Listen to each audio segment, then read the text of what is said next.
Alhamdulillah va salatu vassalam ala rasulillah. Amma ba'd.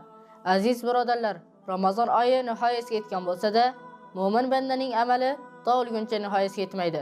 Alloh taolo aytadi: "To sizga aniq narsa, ya'ni o'lim soati kelguncha Robbingizga ibodat qiling." Hijr 99-oyat. Ramazon oyining ro'zasi nihoyasiga yetgan bo'lsa-da, mo'min kishi uchun shu bilan ro'za ibodati butunlay tamom bo'lgan bo'lmaydi. Allohga hamdlar bo'lsinki, ro'za yili bo'yi davomiy bo'lib qolaveradi.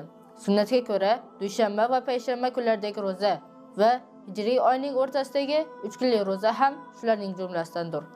Ramazon oyining tungi namozlari nihoyasiga yetgan bo'lsa-da, Allohga hamdlar bo'lsinki, tungi namozlar yilning hamma kechalarida davomiy bo'lib qolaveradi.